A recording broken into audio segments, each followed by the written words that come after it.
But today, a huge shift in the top of the funnel of the buyer journey, the 90% of the buyer journey, which is analyzing sources, getting closer to a decision. That's the thing that we're kind of focused on in terms of the shift in consumer behavior. Today it's all human to human selling. I am selling to you as human to human. There's a little bit of a PLG, which is still a very, very small portion of the whole selling process that is happening in the world. And in the future, we believe that there is going to be two kinds of selling. One is human selling, but assisted with AI. So it's what you call as a super rep selling. The AI made the rep into a super rep. Super rep is selling to a human or an agent in the future, just to be clear. And then there is the autonomous selling, where it's an AI seller or a digital account executive that has all the information of your product, and it has the ability to, pull up the right slides, show the right data sheets, show the video demos, bring in the right human at the right time, be a third wheel in the conversation if it needs to. So that's a nice leading indicator. To me, the new buyer journey is starting with an AI agent arriving on the page to scrape it. And so we still find companies from time to time that are blocking that AI agent. And that's crazy. If you have a product or service to sell on the internet, move towards this new efficient channel to kind of capture the attention. That's the shift that I've got. We're trying to get our companies to think about. Welcome to the Rethink Revenue Podcast, where go-to-market teams and ambitious revenue leaders break down the toughest challenges, winning strategies, and cutting-edge tech, especially AI, that are driving growth. But it's not just about today. This show looks ahead to the future, where AI will redefine what it means to be a GTM leader. Hi, everybody. Good morning, good evening. Great to be here. Thanks a lot for joining. Chris and I are insanely excited to have this chat. We talked about this chat like a month before, I think, Chris, but then I was in India. We had other things going on, so we had to kind of push it off a little bit. Appreciate the flexibility.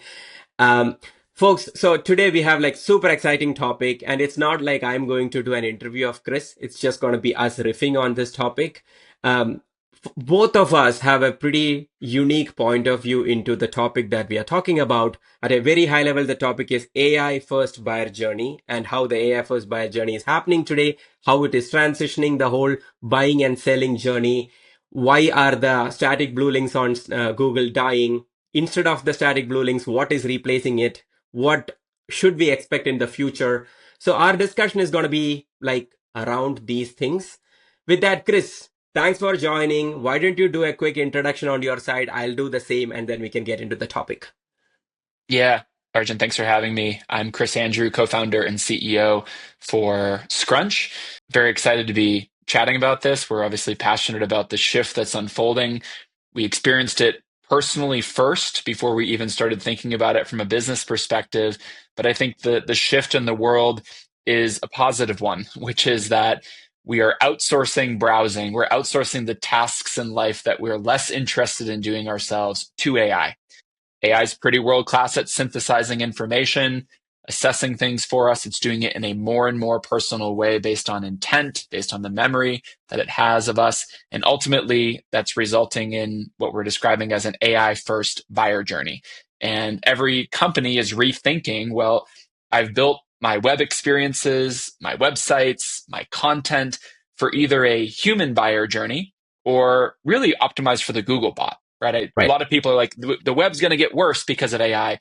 Sometimes you go read some of these websites that are built for the Google bot, and you're like, I don't know how good we currently have it. The web is pretty confusing. There's a lot of misaligned incentives, a lot of keyword stuffing, backlink, gamifying. And I think ultimately the web's going to be better in a world where AI agents are working very personally on our behalf to retrieve information, drive outcomes, and we're building a customer experience platform to facilitate that, to retain control of your buyer journey. So excited about this topic. There's a lot of components that go into it, but I like that our companies are approaching it from different perspectives, aligned at the same goal.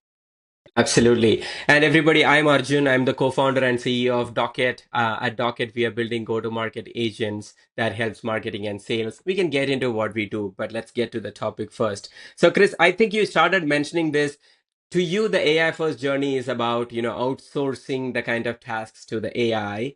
And what are those tasks? Why don't you just give us an overview of what you think as the AI first journey? Yeah. Often when you see an AI demo, people jump way ahead to like, look at this AI agent that's buying plane tickets for me and booking travel. And ultimately, I don't think that's the first thing humans want, right? Like, I actually think we kind of like shopping. We like being a status member on United and putting our details in, picking our flight. What we've outsourced first, like in a very elementary way, is content consumption, like the browsing of the web. And so when I say AI agents are changing the buyer journey, what I mean is I'm going into GPT or Perplexity or Google, asking a question, and it's answering that question for me. And in that process, I, as the consumer on the other end, did not visit any websites. We have this belief as a company that, look, your website doesn't need to go away, but 90% of the human visitors to your website are going away. They're being replaced by today a pretty elementary AI agent that is there scraping your content, synthesizing it with other sources from the open web it found, and returning an answer to the consumer. And so at the simplest level, AI agents are doing that right now. Will AI browsers get more sophisticated? Yes. Will the outcomes we deliver with an agent maybe buying or booking meetings or decisioning for me even get more complex? For sure. But today, a huge shift in the top of the funnel of the buyer journey, the 90% of the buyer journey, which is analyzing sources, getting closer to a decision. That's the thing that we're kind of focused on in terms of the shift in consumer behavior. Understood. When we work with our customers, we see that Yeah, almost on a regular basis, the website traffic for most of the customers have gone down, have sir. been going down actually for many months Yeah, now. There was yep. this last earnings call for Monday.com for people who just want Hmm. to go and search for that. Monday.com's, they beat their expectations, Hmm. but 30% reduction in their share price happened primarily because Monday announced that their primary driver was through somebody searching for something, driving that Google traffic to Monday, and they had this amazingly optimized funnel that converted people into paid. Hmm. And today that is kind of going away.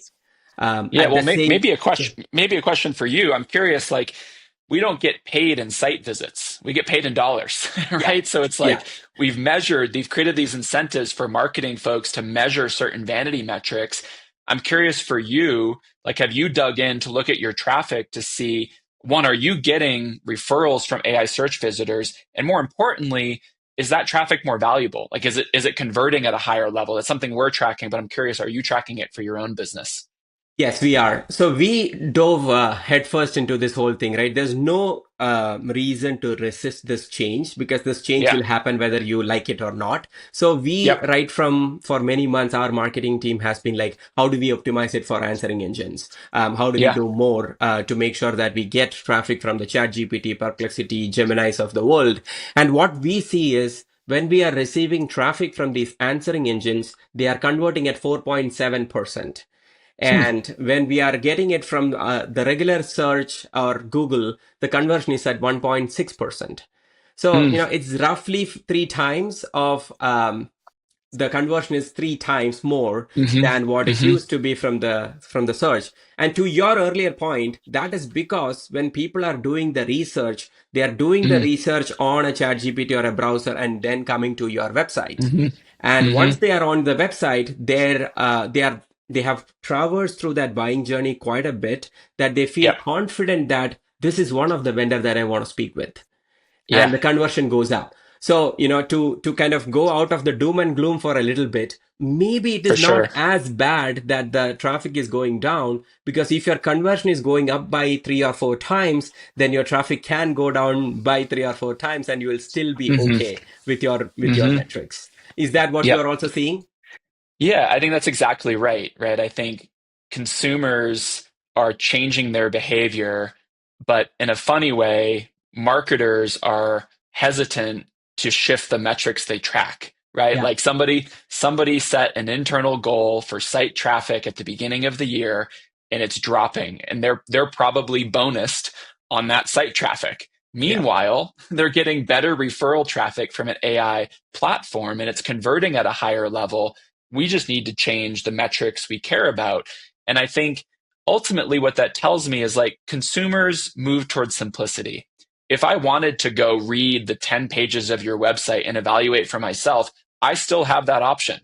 Yeah. But I think I'd prefer for the model to compare 3 companies for me, evaluate the case studies, and then allow me to engage in the buyer process when I want to. So we're seeing very similar data. Our data shows kind of anywhere from a 2 to 5x conversion lift from AI search. Now, a metric that I am encouraging companies to track is the frequency with which these AI agents are consuming content off your website. So while the overall kind of site visits might be down, for almost all of our companies, we're seeing, okay, more visits day over day from GPT, Perplexity, Anthropic, Meta. They're retrieving content off of my website to answer a question. So that's a nice leading indicator. To me, the new buyer journey is starting with an AI agent arriving on the page to scrape it. And so we still find companies from time to time that are blocking that AI agent. And that's crazy. If you have a product or service to sell on the internet, move towards this new efficient channel to kind of capture the attention. That's the shift that I've got. We're trying to get our companies to think about. Yeah, the KPIs that you mentioned is very interesting. It is something for people to take away. Some of these vanity metrics like traffic and things like that is not as relevant today. The other day, I was on LinkedIn and I saw this stats posted by somebody. I wish I could credit the person, but Yeah.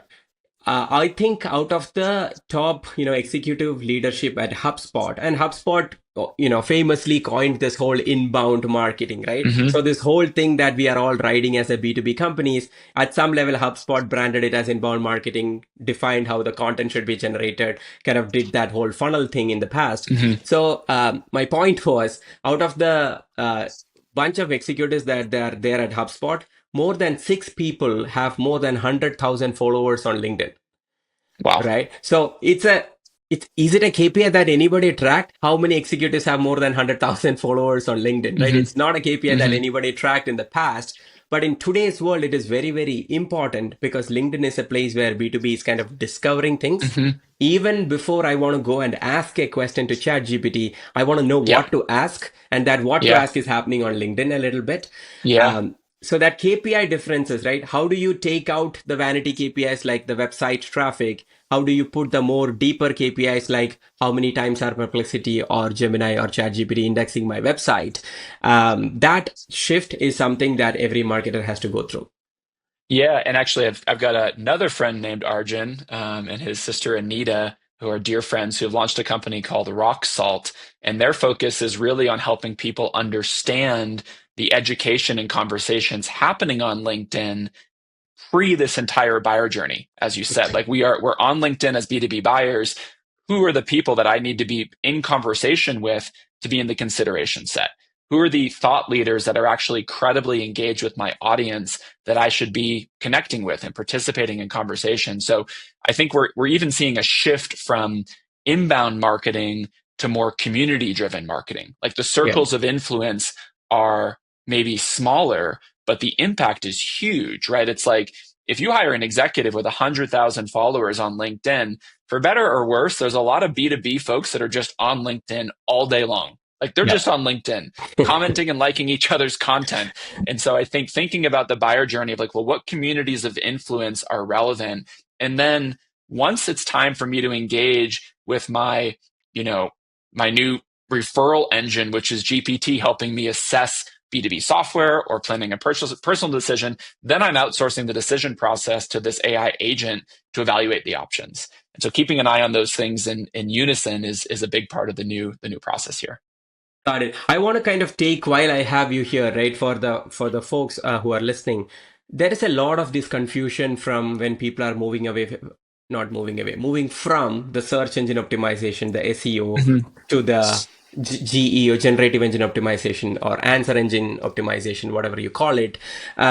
So what are some of the tactical steps that marketers can do? There's also a lot of confusion about LLMs.txt, whether we should put it in, whether we shouldn't put it in. You are at the thick of this. So what would you give 1, 2, 3, go do this?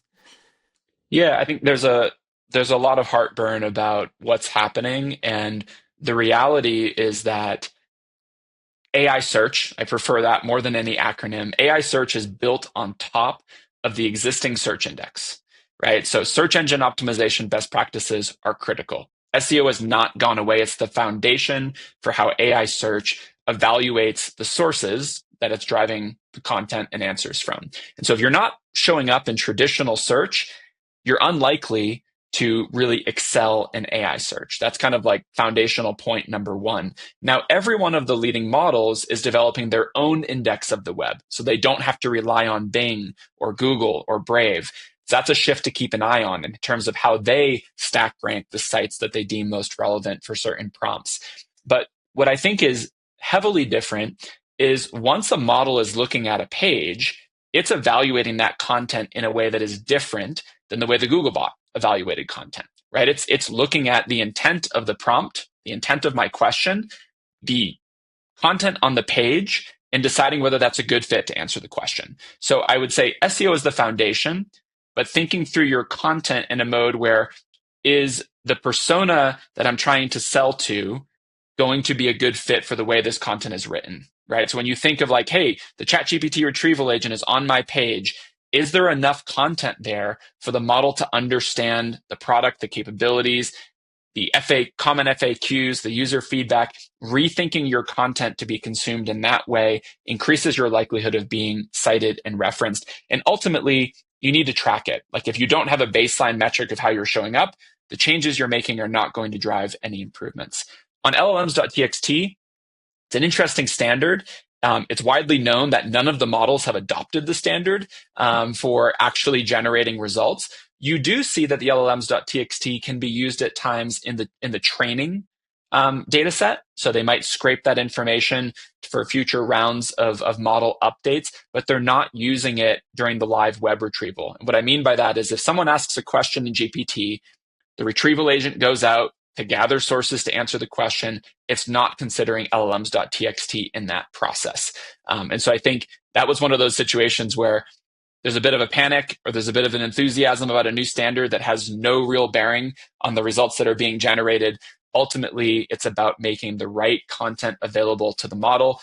Other very basic things, these models are not consuming JavaScript or interactive components from websites today. So if you've built a heavily interactive visual website, think about the language available on that site. And if it is minimal, what the model has to represent you is minimal. You need to think about making the language available. The secret's in the name. Large language models want language. Give them the language to make their jobs easier.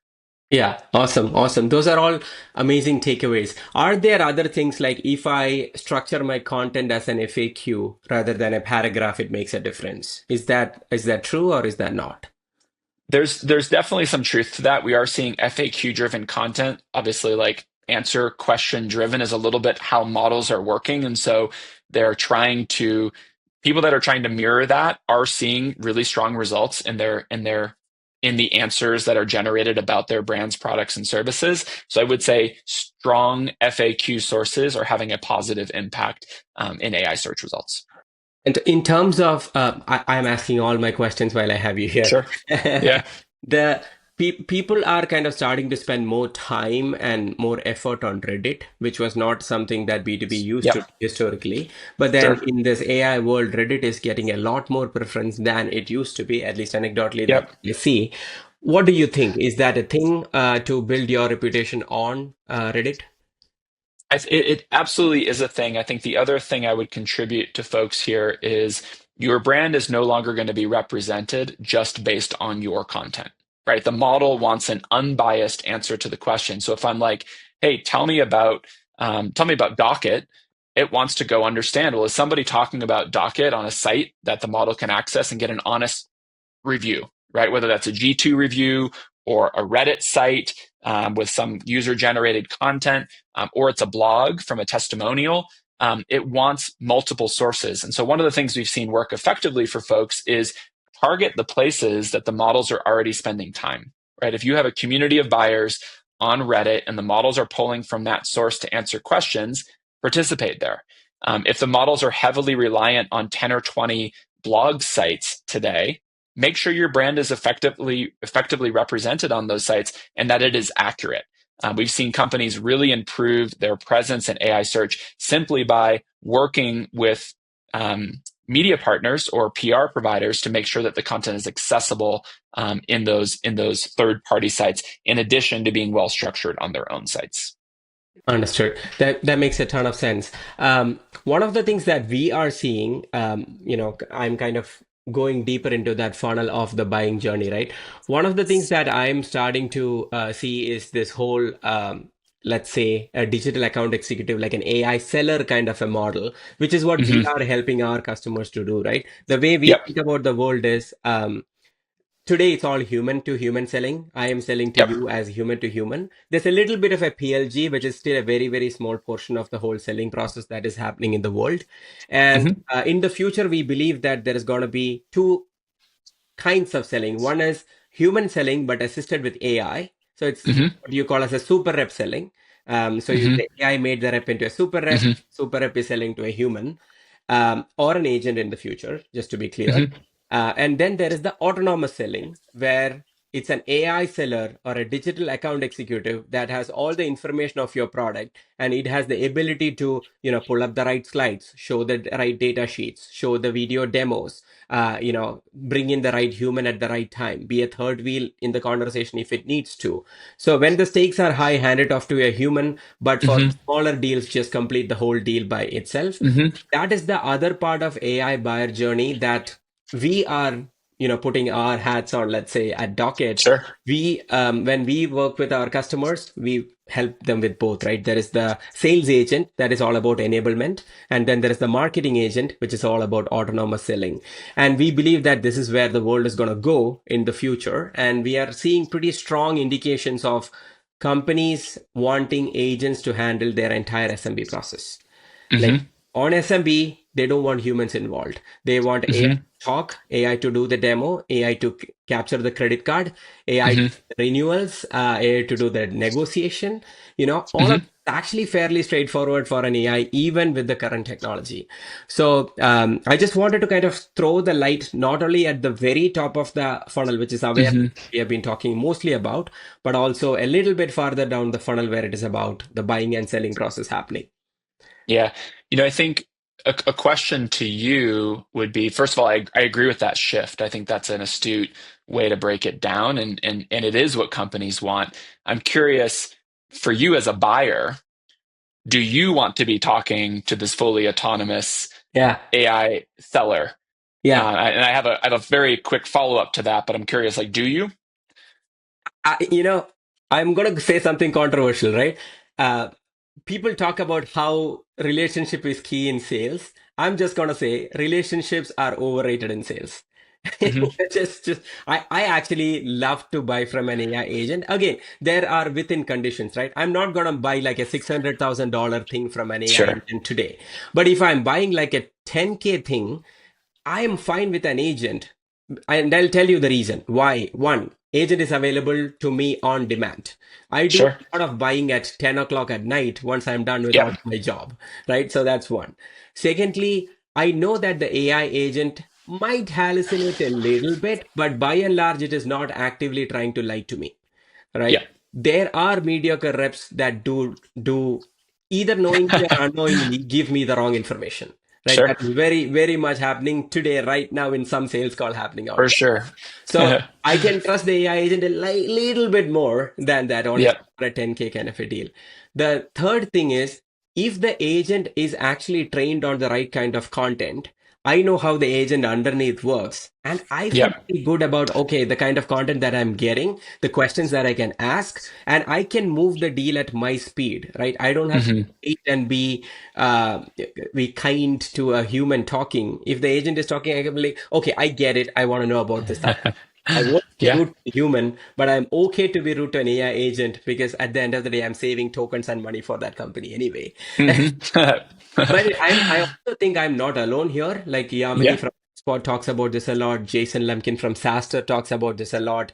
Um, I believe that the mediocre reps need to upgrade themselves because the mediocre reps will get replaced by AI agents. Sure. And I'm Yep. fully fine to buy from AI agents within conditions. Would love to Yeah. hear your No, case. I think I agree with you for the most part. I would take it actually a step further, which is my belief is, I mean, you kind of already see this in some examples with like a cursor where someone's like looking for a solution to a problem and they don't want to talk to a human at that point. They want the problem solved, right? They Yeah. want They want the application they need to further the development to appear, right? Like they are trying to just solve the problem as fast as they can. And so in the what you just described, you as a buyer find that it is faster to solve your problem at times with a completely educated AI agent that is not going to lie to you. That makes sense to me. I actually think it's going to go further than that, though, which is that you might not send yourself to that meeting to Sure. buy the technology. Like if your problem is defined, your AI agent is going to be like, hey, go solve the problem for me. I need XYZ widget to do this. And it might go hit 2 or 3 different sites to get educated. And maybe it's an AI agent pitching to an AI agent. But my thesis is ultimately we're moving away from just like leveraging technology to be better at selling and marketing our products to actually we are marketing to technology. Like you have an agent that is acting on your behalf, and that's who I need to educate. You Yeah. have an agent that is buying on your behalf, maybe even in a code editor, and I Yeah. need to sell and make it seamless to purchase from that. So I agree with thematically the trend. I actually think it will go further for more commoditized purchases further down the Sure. funnel. And I think what you see in the top of the funnel for large scale purchases is the reason the buyer journey is collapsing at the call it 6-figure, 7-figure enterprise SaaS world is I don't want to go compare the 5 products myself. I Yeah. want to trust an AI agent to do that for me. So I agree with the shift. I just think it's going to go even further into a world where I'm outsourcing everything I don't want to do. And the more that my agent can do on my behalf, the better for me. 100%. I fully agree. There is going to be like an agent to agent buying and selling process. There'll be an agent to agent RFP process where the agent prepares the RFP, delivers it to the vendor, and the vendor agent is going to automatically fill the RFP and send it back and then do the whole thing. Fully agree with that whole Yep. motion. Um, at your company, Scrunch, what are some of the things that because we talked about a lot of things and I kind of talked about what Docket helps our customers with. I Sure. also want to hear, and maybe our folks also want to hear, what does Scrunch help your customers with? Yeah. So we've built a AI first customer experience platform that helps companies monitor, optimize, and interact with AI as it's working with your content, right? So, step one in that equation is you've got to believe that the buyer journey is changing. It's not starting with a human coming to your website and doing a ton of research before it engages with you. It's starting with ChatGPT coming to your website to synthesize information. So if you believe that, the first step is to monitor it. First step is to understand if I'm showing up, how am I showing up, and why. And so it's a comprehensive monitoring platform to say, hey, these are the agents visiting your website. These are the answers being returned about your brand, product, and service. These are the sources, and this is why you're being represented this way. Now, as you move beyond that, you got to start to think about optimizing it. Like, what can I do about the fact that this is how I'm represented or misrepresented? The layer we're moving into is with our agent experience platform, rethinking how you actually interact directly with AI agents. So, hey, the ChatGPT retrieval agent is on your website. Give it what it's looking for. It's looking for a robust description of your product. And maybe all it's finding is a video where it's not accessing that information. Working with the models to actually get the content to the model that it's looking for to accurately represent the product is where we're going. So monitoring insights and then actually the infrastructure to support new web experiences as AI agents are trying to consume from the given brand. So companies are on various levels of that of that process, but I think every company in the world is getting the question, hey, like, why am I showing up this way in AI search? What's contributing to that? What can I do about it? And starting to shift towards the mentality, maybe my website isn't just for the Google bot. Maybe my website isn't just for a human visitor. Maybe my website's predominantly going to be for AI consumption. And our belief as a team is that we're ultimately going to move towards more of a non-visual internet. Like, I have an AI agent trying to get information.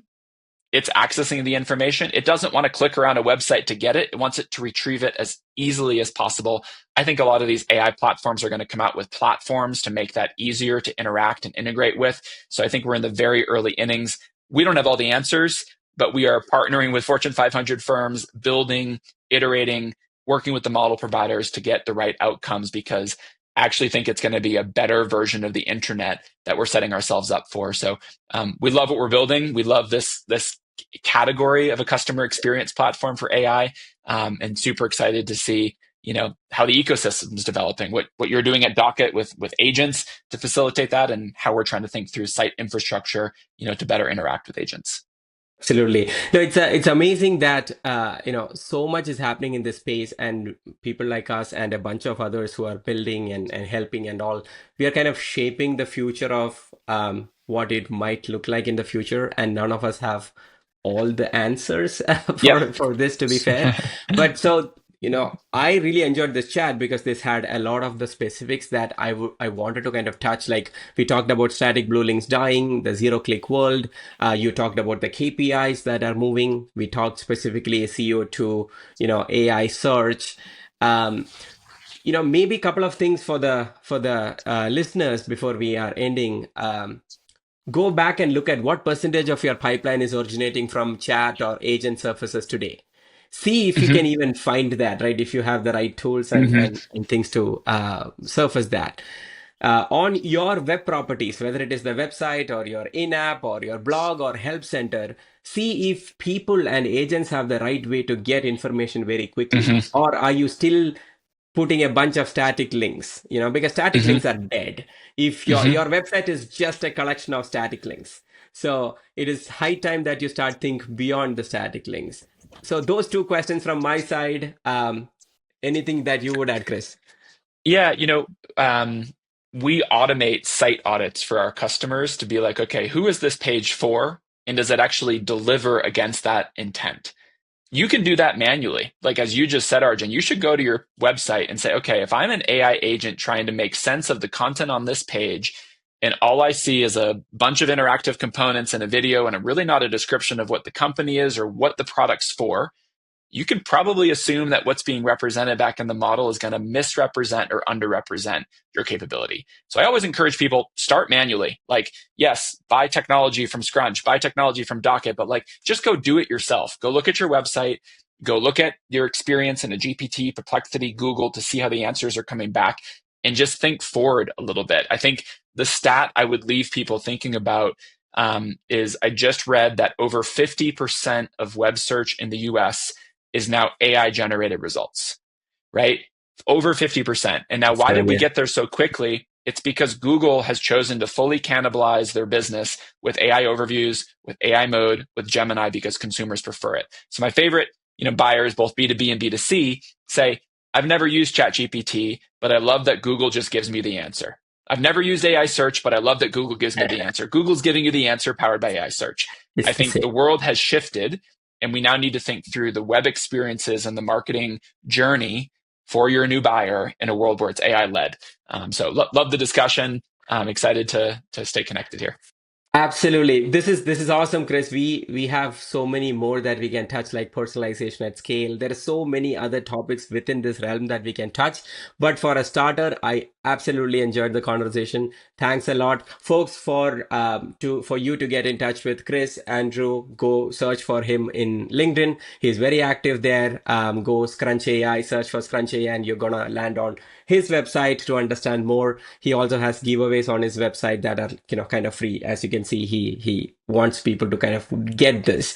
On our side, if you want to search for me, Arjun Pillai, search on LinkedIn. DocketAI, if you search for us, you would come to our site. You can go talk to our agents live on our website and ask questions about Docket. With that, Chris, thanks a lot. We should do this again. Likewise. Thanks, Arjun. Cheers, man. Bye-bye.